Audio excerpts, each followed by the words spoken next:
kan inni ta'e nuyi kan inni kaanee aanaa gidaamii bakka jedhamu kaanee isa booddee makiinaa dhuunfaatiin najjoodhaa ka'ee utuun gara naqamtee dhaqa'u turu abbaa seenaa irratti raayyaa ittisa biyyaatiin makiinaa uummataa keessatti na rukutan. Yeroo na rukutanittis makiinaan kun gommaa isaas nus rukutanii akka meetirii 50 erga fiigee booddee makiinaan dhaabbachuu didee erga meetirii 50 fiigee booddee dhaabbannaan oraaliidhaan fiigaa dhufanii xiyyitii baay'ee tokkosanii dhufanii achi keessa makiinaa keessa gannu fuudhan. Isa booddee isinii shaneedha miti shanee miti nu nama nagaadha kunoo mattaaqiyaa qabna shanyii qabna ijoollee xixinnoon baadhee jiraan jedhee nama mattaaqiyaa fuudhee harkaa fuudhee cicciree gate. Isa booddee ammoo kanaani mataa koo iddoo lama na dha'anii na baqassan miilla immoo xiyyiitiidhaan na rukutanii keessa na ba'ee dhiigii koo dhangala'aa jira. Isuma miilli koo rukutamee dhiigii koo dhangala'aa jiru na rukutanii mataa iddoo lama na rukutanii hin dhangala'ee isa booddee ammas sadafii qawweetiin qooma kana dudda kana nadhaa baalii koo fuudhee lafatti hinkit godhe daake mattaaqiyaa fuudheen harkaa cire. Mucaan kun rukutamee jira. Yeroo inni mucaan yoo isaan na rukutan mucaan kun hin iyyaa kana booddee makiinaa keessa gan lafatti na gotote gaana kolelee min na ragona sostaቸውን ጫካ ጎትቶና ጭረሰው gaana akka jiru gaasa na gototu dhaafe tokko qoma harka koo qabee gara caakkaatti na gototu ka'u isa booddee mucaan kun ishe. Anas ajjeeftanii anas miilli koo natti hin jiru abbaa koo sin ajjeeftu jedhee miilla isaa gaafanni akka godhe miilla itti hin jiru gaana akka godhu too bakka lelijuu maal qollataal too bakka booddee ammoo kanaan dhiisanii ka'iidhaan jedhan oraalee fidanii yaabate.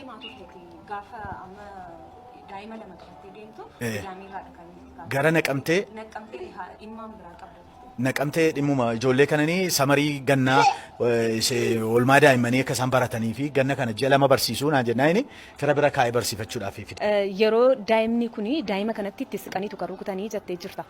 Yeroo kana rukuttaa wayii jira qaama biraa wajjin warra rukutaa turan immoo lafumaa kaaniitu kan isaanii rasaasa roobsaa turan uummatatti.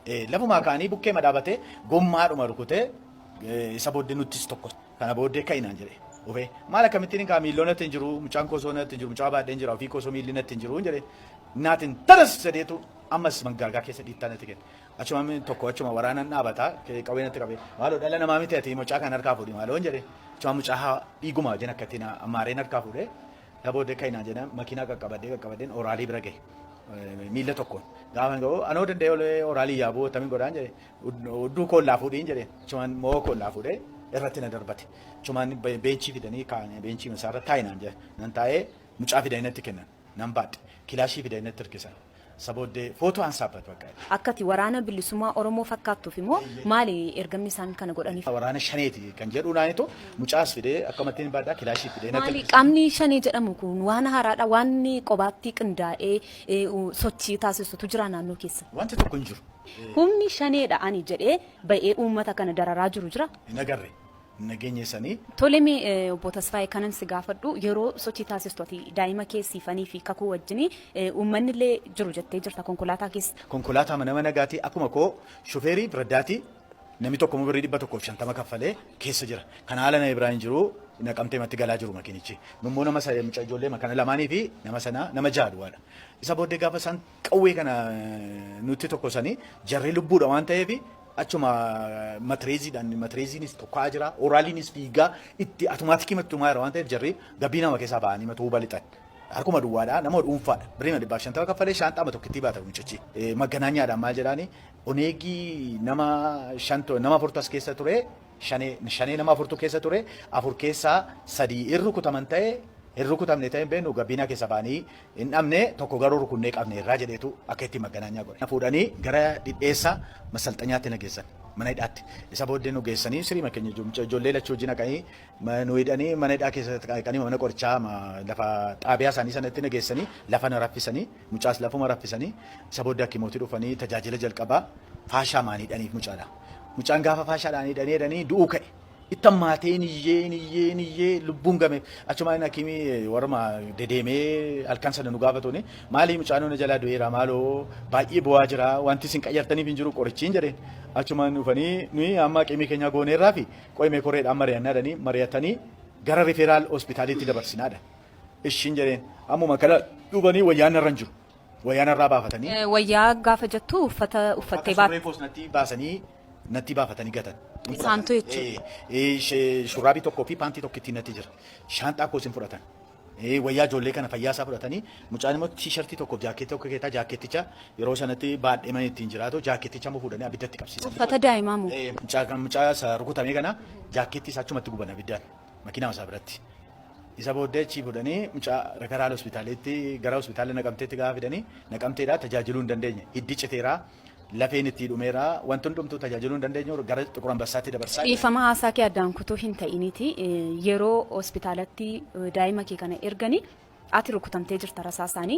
Rasaasaan eegga rukutamtee siif yaaliin taasifamee jira moo achuma kaampii waraanaa keessa turte? Kaampii waraanaa keessatti ana na dhiisanii maaliif mucaa kooti hojii maaliif gargar na baaftu mucaan koo son du'aan jedheen achuma yoo waan feete ati godinarraa ganaa dhufanii si ilaalu waan ta'eef ati deemuu hin dandeessu mucaan kee adeemu namatti laattuttu qopheeffadhu naan jedhe maaliin itti laattadhaa silkii of fuutanii harkaa caccabsitanii firoo Naqamteedhaa hin qabu eeyootti laattadhaan jedheen gaan jedhu yoo mucaan kun hafa fayyu jette nama himadhu naan jedhen achuman silkii yoo qaaliidhaan hin beeku attaman godhaan jedheen mee haadiima silkii ma tokko barbaadde akkuma tasaa silkii mucaa tokko addana naqa itti nime duwwaa 917 shantamii jedhemani zim jedhema gaan akka jedhuuni mucichin kaase gaafa kaasu mucaa see boleettii kooti see Naqamtee mana barumsaa barattutti dawwale gaafa ni dawwalu aqeetii mucaan Tasfaayinis rukutamee jira kakuunis rukutamee jiraati aqeetii referal hospitaalii biratti eegee referal hospitaalii bira sa'a 8 naqanii gaazaan eeganii hin dhufan ambulaansii gaafanii naabsisee fuudhanii gara hospitaala Naqamteetti dabarsan gaafa geessaniidhanii hospitaalli nuyi hin dandeenyu ammaaf garuu sin tajaajilanii amma aqeemii isaanii tajaajilanii ganama fudhadhaa darbaa jennaan ambulaansii daganaa birriidhaanii qataranii gatii nadaajii kaffaltu jedhanii fuudhanii gara Addis Ababaatti. Yeroo daa'ima kana fidanii maatiitti kennan kan obboleettii keetti kennani maaltu ta'e mucaan kun konkolaataatu ittiin kufe moo maaltu ta'e jedhaniitu kan isaan itti kennan? Shiftaatu cuubeedhaan waraanee. Mucaadhuma rasaasaa rukutamee jiru kana. Shiftaatu cuubeedhaan waraanee jedhanii sobanii akka jedhanii itti kennan. Godinni ati irraati kaate kuni kan isaan dhufeessi ilaala jedhan gidaamiidha. Godinni kun egaa isa booddee anaan maalla godhanii na dhabamsiisan. Akkan hin jirree waan na godhanii fi namoonni firrii isheenis maatiinis dhaqanii kan kumaandii poostiitti iyyatan. Gaafa kumaandii poostii waradaatti gaafa iyyatanii kumaandii poostiin namni kuni nama nagaadha. Nama daldalee jiraatudha. Nama siyaasa kamirraa bilisa waan ta'eef namni kun qaamii qabdanii jirtan kuni akka yoo isin gadhiistan kan hin mormine ta'uu keenya isin beeksisnaa jedhanii xalaa kana barreessanii gara raayyaa ittisa biyyaa abbaa seenaatti ergan jechuudha. Isa booda raayyaan ittisa biyyaa dhidheessaa kuni kana ilaaleetu mana hidhaa keessaa san rukutamee jiru kana nagadhiise. Maali kun xalayaa achirraati si kenname? Xalayaan kun kan aanaa gidaamii akka nama nagaa ta'e akka hojii dhuunfaa kooti akkan hojjedhu barreessanii ergan jechuudha. Tole egaa naannoo gidaamii irraati kun siif dhufee jira waraqaan koomaandii poostii nama nagaadhaa daldalee jiraata kan jedhu jechuudha. Haala kana keessatti yeroo mana yaalaatti daa'ima kee geessanii ambulaansii qabu kan raayyaan ittisa biyyaatti fayyadamu maaliin kan isaan geessan? Kan dhidheessaa suni ambulaansii mataa isaatii qaba amma Naqamtee duwwaatti ittiin na fideetu isa booddee hospitaalaatti kennee madhiisee sokkenni. Isa booddee ijoolleen namoonni keenya namoonni Naqamtee jiran ijoolleen birrii walitti buusanii matu booddee nuuf kaffalu jedhanii birrii walitti buusanii birrii 7,000 ambulaansii kana kaffalanii gara Naqamtee gara Xuqur Ambassaatti fidan jechuudha. Rukuttaan kun gaafa ta'e fageenyarraa miti jettee jirta. Naannoo bukkee dhaabatee nu rukute karaa bukkee dhaabatee. Haa ta'uti nageenyi gidaamii yookiis bulchaan magaalaa gidaamii suni ati nama nagaa taatee eegga daldala biyya sanaa taateeti atu nama uummatas ta'e mootummaas tajaajilaa jiru jechuudha karaa biraa. Sanii fi yakka raayyaan ittisa biyyaa raawwate kanaatiif waan gaafatan qabu? Waan gaafatan tokko hin qaban. Sirraas waan qulqulleeffatan hin qaban? Hamma ammaatti namni karaa mootummaatiin namni na gaafate tokko hin jiru. Isinoo yaalii gootan qabdu? Amma ammaatti reefuu hospitaalaa baanee reefuu of ijaaraa jirra waan ta'eef mucaa kana guyyaa 2 guyyaa 3 hospitaalli nu waama. Eessatti kan itti yaalchisaanii turte? Xuqur Ambassaa. Ogeessonni fayyaa mucaan kun haala inni itti ka'ee adeemu jira jedhanii waan siif himan qabu haala qarshii wal qabatee ofii keetiin kan itti baastee yaalchisaa turte jechuudha. Gara biyya biraatti erguun hin danda'ama ture. Hamma ammaatti tajaajila mataa keenyaatiin qarshii mataa keenyaatiin baasaa jirra. Qarshii mataa keenyaatiin gargaaraa jirra. Karaa mootummaas karaa waayis dhaaba biraa dantirii biraas namni nu gargaara hin jiru. Amma ammaatti wanti nu godhames hin jiru. Mucaan immoo amma ammaatti baannee hojiirra kannaa. Miilli sila artifishaaliin biyya alaatiin dhufaa iddoo garaagaraatiin hojjetamaaf nuun jedhu amma ammaatti wanti nu inti jedhin. Gatiin isaa guddaadha moo maaliif tuni goone? Reefuma fayyaa jirasi Paawuloosiin gaafa dhannee gaafannu intiniin al tokko miilli isaa al tokko kan ji'a sadii yookaan kan ji'a ja'a guddi amma qayyarama waan ta'eef birii 14,300 nu jedhan. Eeyyee al tokkotti kan itti ka'amu. Al tokkotti ka'amee 14,300 ji'a sadiin ji'a ja'an geeddaramaa deema. Amma waggaa 18tti kaffaltii kanaan kaffalaa deemtu. Stan deebi'a. Tole egaa ana as biratti illee kan argamtu harmee kakuuti. Harmeen kakuu yeroo mucaan kee rukutamuu yookiis abbaan manaa kee illee birumatti kan rukutame eenyu kan sitti mee wanta kana? Galatooma jalqabaa kan isaanii ka'anii deemanii aanaa gidaamii ganda burii jedhamu keessa nageenyaan deeman. Hojii kan inni deemee fi ijoollee kana lamman isaanii qabateeti. Nama nagaadhaa daandii irra deemutti jira. Sanbata guddaa gana mana biraa ka'an gaafa guyyaa lamaa jechuudha. Gaafa guyyaa lamaa ji'a kurnaffaa. Gaafa guyyaa lamaa na biraa ka'anii kan inni manaa ka'ee ijoollee kana mana barumsaatti geessuudhaaf. Ijoollee kana mana barumsaatti geessuudhaafitu manaa ka'ee deeme. Makiinaa kukkuttaadhaan deeme. Makiinaa kukkuttaadhaan deeme. Eeyyee barumsaa jalqabaa fi reefuudhuma galchuudhaaf barumsa gaarii barsiisna ijoollee kana jenneetu karoora baasna. Gaafa karoora baasnu ijoollee kana adaadaan ijoollee kana laqamtee irraa baratu. Isaan bukkee keenya barsiisna jennee manni barnootaa sun immoo ganna ji'a lama barsiisa. Yeroon sun yeroo ijoolleen kun itti galmaa'an ture. Ji'a lama eegii barsiisee fulbaanatti fufee fudhata. Kanaafidha kan inni deemaa jiru. Utuu deemaa jiru najjoo ga'e. Gaafa najjoo ga'ullee anillee silkii dawwalee fi nagaadhaa jedheen gaafadhe nagaadhaa. Amma najjoodhaa kaanee makiinaa laqamtee arganne naan jedhanii. Utuu deemaa jiranii naanna'aa sa'aatii 11 fi daqiiqaa 40 irratti nan bilbileef. Amma nagaadhaa naan jedhanii yeroo sanaa ka'ee 11 fi daqiiqaa 40 irraa ka'ee silkiin na dide. Silkiin na dide achii olini adaadaa ijoollee kanaatti bilbile. Kaaneerra naan jedhanii gimbii dabarreerra naan jedhanii amma ammaatti garuu silkiin na dide ittiseen.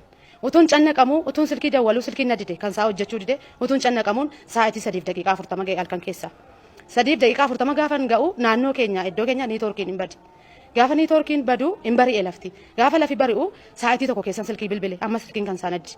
Kana daadaa ijoollee kanaa gaafan bilbilu nagaadhaa naan jettee na dhoksite wanti ta'e ta'eera. Daqiiqaa sa'aatii 11 fi daqiiqaa 40 irratti ta'edha kan isaan rukutaman. Abbaa seenaa keessatti immoo rukutaman. Iseen isa hunduma isaa na dhoksite nagaadhaa naan jette. Takka turanii haalichi ana na dhoksanii bilbilameera fira firatti. Sa'aatii 2 walakkaa irratti hin dhaga'e. Dafinoo yookiin wiixata. Gaafa sa'aatii 2 walakkaa irratti dhaga'u konkolaataatti ittiin galagalee naan jedhan. Lubbuudhaan jiru ennaan lubbuudhaan jiru naan jedhan. Ishi mucaa kanatti naa kennaa nan dubbisaa ennaan mucaan hospitaala laqamtee rifeeraalii galeera achiin attaasa'ee nama dhukkubuun fakkaatu waaqayyo baay'ee gargaare. Amanuu dadhabeen ijoollee nama na dubbisiisaniin se'ee battala sanatti gidduuma kanaanii bakka akkan ta'e wallaalee firoota waamadheen makiinaa kontiraata birrii 8,000 fudhadheen achi aanaa keenyarraa amma laqamteetti dhufee laqamtee gaafa ga'uuf jennu gimbiirra geenyu nu dabarsuu didan kellaadha. Gaafa nu dabarsuu didanii gimbiirra bullee. Gimbiidhumarra bulleen sa'aatii 12 fi walakkaa keessan seenaa isaanii nan dhaga'e mucaan itti ammaannaan xiqqoo Ambassaatti dabarsine. Amma gaa akka raayyaan ittisa biyyaa rukute nan dhaga'e. Eeyyee nan dhaga'e inni hidhamee jira. Rukutameera hidhamee jira. Hidhamee jiraa fi du'aan saayyuu hin baramne. Siifanii fi tasfaayeen jiru ta'e hin du'an ta'e hin beennu garuu raayyaa ittisa biyyaa biratti jiru. Jiraachuun immoo jiru jedhameera. Tola isa booddee mucaan immoo xiqqoo Ambassaa itti ammaannaan darbeeraa jedhan. Hin qaqqabne mucaa koo. Laqamteetti hin qaqqaba jedhee isa yaade hin qaqqabne. Facaasaa ganama yookiin kiftata ganama gaafanii ka'u ammaaf ammatti naan jedhan dookterooti xiqqoo Ambassaarra ijoolleetti himanii ammaaf ammatti dafii nu qaqqabii mucaan miidhamuufi. Isan argine egaa mucaan miidhamuufi. Amma bakka ujummoon dhiigaa aartariin citeera. Miilli irraa citeera miilli gargari irra hin jiru. Meeshaa guddaadhaan dhaame mucaan yaaluu hin dandeenyu. Obbo Wasiila mucaa kanaatii wajjin dabarree dhufne makiinaa kukkuttaadhaan dhufne. Amma laqamteetti 8,000 fudhannee dhufne. Achi kaanee sababa maallaqa hin qabnee fi makiinaa amma kukkuttiidhaan dhufne sa'aatii 11 walakkaa irratti xiqqoo Ambassaa ga'e. Gaafa xiqqoo Ambassaa dhufee ga'u mucaan onneen isaa dadhabeera rukuttaa dadhabeera ija duwwaatu na ilaala ija isaa duwwaatu ilaala. Dooktereetii yaa'anii dhufanii lubbuu mucaa keetii si oolchinaa naan jedhan. Lubbuu mucaa keetii ni oolchattaan naan akkamitti mucaan irraa miilla kuttu mucaan irraa miilla nu miti kan kutee mucaan irraa miilla nu miti kan kutee irra hin jiru miilli mucaa keetii irra hin jiru amma lubbuu mucaa keetii oolchinaa. Ani immoo mucaa kana baay'een jaalladha. Mucaan kuni mucaan waggaa 10 argadheedha. Ijoollee lama iyyuu yoon qabaadhe mucaa kana waggaa 10 argadhe dhabeen argadhe. Mucaa kana jechuun nuyiif maatii keenyaaf agartuu ija keenyaa jechuudha. Baay'een gaddee baay'een natti dhaga'ame egaa murtii tokko murteesse lubbuun naafa jiraatu lubbuun naa jiraachuun isaa naga'a lubbuun naafa jiraatu. Miilli daa'ima kanaa yoo irraa miidhame iyyuu lafa sila waaqayyoo mucaa kana ittiin ga'uuf karoorse sababii miilla kanaatii fi daa'imni kun hin hankaaku bor daa'imni kun nama guddaa ta'a. Nama guddaa ta'een sammuu koo amansiise lubbuun isaa naafa jiraatu jedheeni gocha hamma kana irratti ta'e waaqayyo immoo hambaa godhee harka irratti hambaa naa hambise jedheen sammuu koo amansiise. Haala kana hundumaa keessatti inni guyyaa 3 achitti hidhame. Eegi guyyaa 3 hidhame booddee wasiillisaa obboleessa abbaa isaatii dhaqanii aanaa keenyarraa xalayyaa ammaa kana kumaandii poostiin barreessanii fidan. Eegi fidanii jedhanii itti agarsiisaniitu kan inni mooraa sana keessaa gallakkifame. Eegi mooraa sana keessaa gallakkifame immoo naannoo rifeeraalii laqamteetti geessan. Rifeeraalii laqamteetti isa yaaluufis gaafa geessani inni rasaasii 2 yookiin xiyyitiin 2 miilla isaa keessa idda 2 kutee ba'eera. Deebi'ee rukutameera. Madaa'ee mataan isaa rukutameera. Reebameera. Gocha dhala namaa irratti hin taanetu irratti godhame isa irrattis. Gocha eenyu irratti dhala namaa irratti hin taanetu irratti godhame. Gochi irratti godhame kun immoo sababisaa sababima Oromoo ta'eef irratti godhame malee yakka tokko godhee miti. Yakka tokko godhee miti. Aanaan beeku, godinni beeku, gandi beeku, nama nagaadha, nama hojjetatee buluudha. Hawaasa keessatti nama jaallatamaadha. Nama haasaan isaa fudhatama qabu. Nama guyyaa tokkollee qaama mootummaatiin yookiin naannoodhaan yakka tokko godhee nama mana seeraatti mana dabaatti dhiyaatee hin beeknedha namni kun. Abbaan warraa koo kun jechuudha. Sababii nuyi Oromoo taaneef dhala keenyarraa miillicite, sababii nuyi Oromoo taaneef qe'ee keenyarraa buqqaane, sababii nuyi Oromoo taaneef har'allee gaaffiin tokko miidhama amma kana nurra ta'e irratti eenyu qaami kamillee gaaffii kam tokko nu gaafate hin jiru qaama mootummaa irratti. Nuun ibsu. Oromummaadha. Sababii Oromoo taaneef. Shaneedhaadha nama abbaa manaa kootiin. Shanee ma waan jedhamu jecha kana hin beeknu. Shanee kana hin beeknu. Isaanuma irraa dhageenya hin beeknu nuyi. Hin beeknu. Tole mee harmee siifan egaa nullee asuma jirraa uummanni cufa Oromiyaa irraati nu daawwatullee kanuma dhimma kana baruudhaa fi gurra isaanii as qabanii jiran jechuudha. Mee naannoo lixa Oromiyaa kanarratti ajjechaanii hidhaanii akkuma itti fufetti jira. Hamma qaamni hidhatee uummata kana dararee uummata kana ajjeesaa jiru jira. Qaama amma daa'ima kanarra kan geessise raayyaa ittisa biyyaati qaama mootummaati. Mee qaamni hidhatee sochii godhee uummata kana dararee akkasuma daa'ima akkasii rukutee ajjeesu jira. Nuyi qaama hidhatee socho'u raayyaa ittisa biyyaati alai hin argine. Uummati in hidhama in dararamas. Kan dararu maqaadhuma anammas hin jedheeni shanee qallabdee shaneedhaaf kana goote shanee karaa dabarsite akkas goote sana goote jechuudhaani waanuma qabatamaa hin taaneeni uummati dararamaa jira. Nuyi nama nagaadha. Hojjennee bullaa aanaan nu beekaa gandi nu beekaa hojii hojjennee bulluufillee dirqama mootummaarraa waan nurraa eegamu gibira jechuudha hin kaffallannu. Amma kanatti miidhaan kan nurra ga'e wanta tokkotu nu hin qabaatinidha. Diimokiraasii wanti jedhu tokko wanta hojiirra oolan jiru. Wallaggi lixaa kumaandii poostiidhaan bulaa jiru. Saa'itiin 11 taanaan eenyumee bakkee keessatti hin argamu. 11 12 dabarta taanaan bakkee keessatti argamnaan hin reebamta. Sireebuu birriin sirka jira taanaan birriillee sirkaa fuudhuu fi qarshiillee eeyyee qonnaan bulaadha achi keessa baay'inaan kan jiru horiin bannaan namni akka toriisaa gashatu hin qabu. Eeyyee qonnaan qotataa hin jiru qotamaa hin jiru. Lafa qonna isaatii uummata akka itti dhaqu hin qabu. Sababa dhaquu raayyaan ittisa biyyaa kuni garmalee achi buufatee fi malee uummanni qotatee nyaachuu. Eeyyee qotatee nyaachuu misooma hojjetachuu hin danda'a. Duris qonnaan bulaadha qotee nyaatee bula uummati keenya. Har'a garuu sababii waan nyaatu qonna gaafa dhaqu laaqana fudhatee deema. Laaqana kana gaafa fudhatee bahu abaa'u shaniif geessitaa jedhamaan. Lafa buna isaatii akka itti dhaqu hin qabu. Lafa qonna isaatii akka itti dhaqu hin qabu. Isa kanallee wallaggi lixaa baay'ee miidhamaa jiru. Yeroo baay'ee haadhaa fi daa'ima dubaraatu wal biratti gudeedama. Dubartoonni illee gudeedamaa jiru jedha.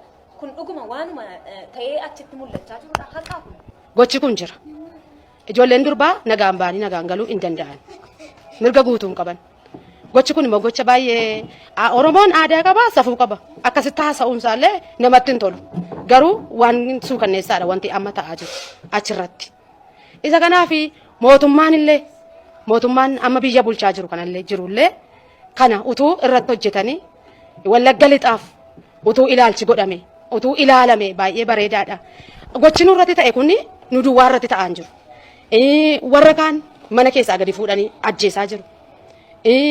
Warra kaanii qabeenyaa isaanii saamaa jiru.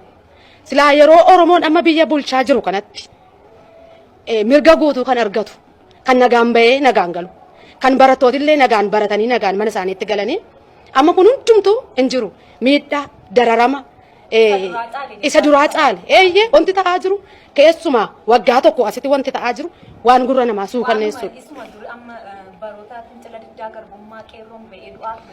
Hin caala. Maaliif hin caala siin jedhee dubartoonni yeroo tokko dubartoonni keenya bishaan deemanii waraabachuu yeroo isaan itti dhiisanidha. Qoraan deemanii cabsachuu yeroo isaan itti dhiisanidha. Aanaa keenya keessaa abbaa manaatu bishaan dhaqee waraaba. Abbaa manaa qoraan fida. Hin sodaatu. Maaliif mirgi dhiibbitti irratti godhama waan ta'eef hin sodaatu. Mirgi dhala namaa dhiibamaa jira. Kunoo daa'imman isin argitan kunillee daa'ima waggaa 5 fi 7 miilli irraa citeedha. Baay'ee waan nama gaddisiisudha. Ana akkasitti taa'ee haasa'uu koo baay'ee Waaqayyo na gargaari. Mucaan kun borii gochi kun utuu hin jiru ta'ee mucaa kanarra miidhaan ga'u hin jiru. Qaamii akkasittiin nama miidhu kun utuu hin jiru ta'ee. Isa kanaaf ani wanti hin jedhu dhaamsin dhaamu isa jalqabaa mootummaa amma biyya bulchaa jiruuf Dr. Abiy Ahimadiif dhaamsi ani dhaamu. Adaraa lammummaa adaraa Oromummaa gocha daa'ima irratti ta'aa jiru. Gocha qeerroo irratti ta'aa jiru. Qarree irratti ta'aa jiru. Gocha qonnaan bulaa irratti ta'aa jiru. Gocha daldalaa irratti ta'aa jiru. Ajjechaa ta'uutti jiru argaa jiru jechuudha. Wanti tokko wanti dhokataan hin jiru. Sobamoo kan jenne kunoo ija keessaniin kan isin argaa jirtanidha. Utuu hin haasofsiisu ta'ee nu caalaatti qaami miidhame baay'een isaanii jira. Nu carraa arganneetu yaada keenya ibsachuutti irra. Isa kanaaf dirmannaa hamma akka dhala namummaatti amma raayyaan ittisa biyyaa mooraa mana barumsaa keessa galee jira. Mooraa hospitaalaa keessa galee jira. Mirgi uummataa hundumtuu dhiibamaadha. Isa kanaafan kanan jedhu. Muummicha ministeeraa amma yeroo ammaa biyya Itoophiyaa bulchaa jiruun kanan jedhu. Pirezidaantii naannoo Oromiyaatiin illee kanan jedhu. Raayyaa ittisa biyyaa obbo Lammaadhaan illee dhaamsi dhaamu. Utuu yeroon fudhatin yoo itti dhaga'ameera ta'e utuu yeroon fudhatin kumaandi poostiin utuu kaafamanii mooraatti deebi'anii uummati Oromoo nagaa ta'a. Daa'immiillee nagaan ba'ee nagaan gala. Qeerroon nagaan ba'anii nagaan galu. Qarreen nagaan ba'ee nagaan gala. Qonnaan bulaan nagaan ba'ee nagaan galee hojii isaa hojjetata. Daldalaan nagaan ba'ee daldala isaa daldalateetu misoomallee itti fufa. Nageenyi isaa eegamee fi misooma itti fufa. Misoomni immoo gaafa itti fufamu mootummaadhuma kanaaf